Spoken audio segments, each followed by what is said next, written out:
Picture this. It's 2009. The iPhone is still a shiny new toy.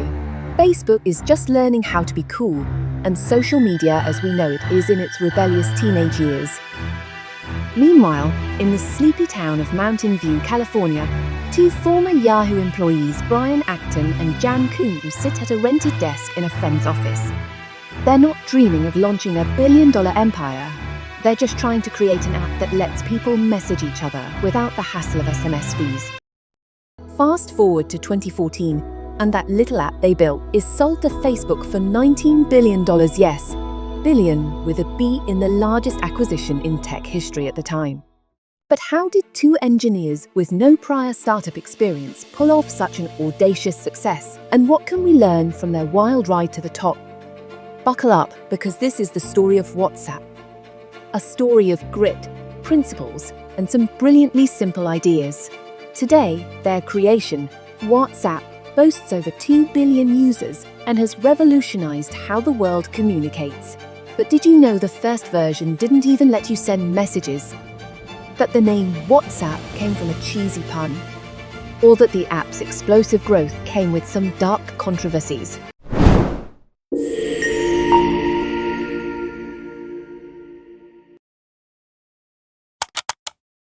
Let's start from the top.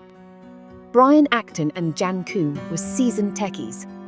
They had spent nearly a decade at Yahoo working on advertising systems. But after leaving Yahoo in 2007, they did what most of us dream of doing when we quit a job.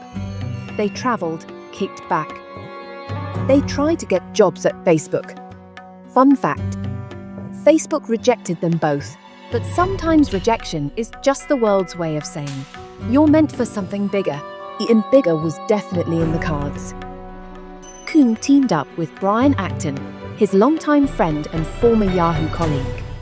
Together, they brainstormed ideas until one stuck.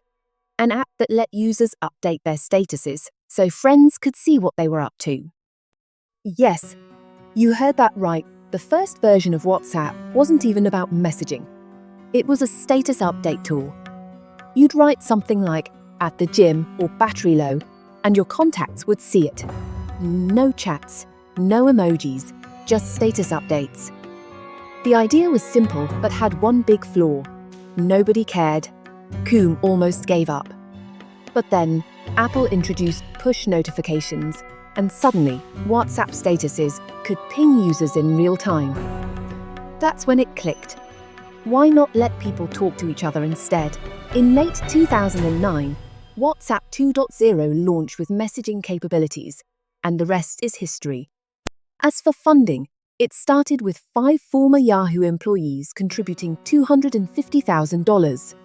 With this modest war chest, they kept things lean, no lavish office spaces, no extravagant perks. Just a small, scrappy team of engineers focused on building a product people loved. Here's the kicker. WhatsApp wasn't designed to make money, at least not initially. Koum and Acton were allergic to ads. They thought ads ruined user experience.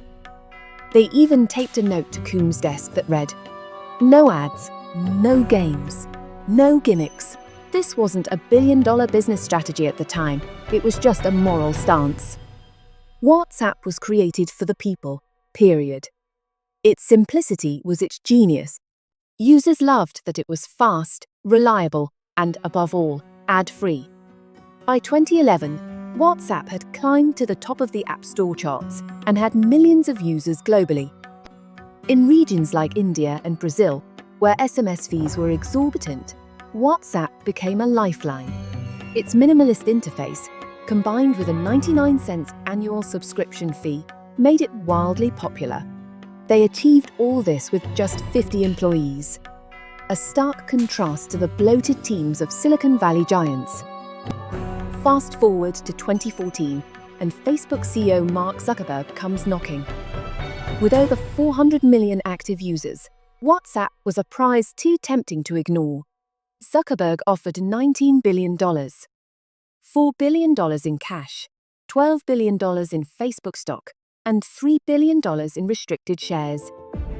This wasn't just a business deal, it was a clash of philosophies. Koum and Acton agreed to the sale, but they were adamant about keeping WhatsApp aligned with their values. No ads and a focus on user privacy. While end-to-end encryption wasn't yet a feature, their insistence on privacy paved the way for its eventual rollout in 2016, making WhatsApp one of the most secure messaging platforms in the world. But with great power comes great responsibility and controversy. As WhatsApp grew, so did its unintended consequences. One of the app's biggest scandals: the spread of misinformation. In countries like India, WhatsApp became a tool for mass propaganda and fake news. False messages about kidnappings, elections, and health crises led to mob violence and even deaths. Despite WhatsApp's efforts to curb the spread, like introducing message forwarding limits, the damage was done. And let's not forget the internal fallout. By 2018, both Coombe and Acton had left Facebook. Acton publicly criticized Facebook's push to monetize WhatsApp through ads, famously tweeting #delete Facebook during the Cambridge Analytica scandal. So, what can we learn from WhatsApp's rollercoaster journey? Here are 6 key lessons. 1. Start small, iterate fast. The first version of WhatsApp was far from perfect, but Coombe and Acton adapted quickly, adding features like messaging when they saw what users really wanted. 2. Solve a real problem. Expensive SMS fees were a pain point worldwide. WhatsApp didn't just address the issue, it obliterated it. 3. Simplicity wins. In a world of bloated apps, WhatsApp's minimalist design was a breath of fresh air. 4. Stick to your values. Coombe and Acton's commitment to privacy and a clean user experience built trust and a loyal user base. 5. Embrace rejection. Facebook rejecting their job applications was the best thing that ever happened to Coombe and Acton. 6. Beware of scale. Success comes with responsibilities. The spread of misinformation on WhatsApp is a cautionary tale about the unintended consequences of tech innovation.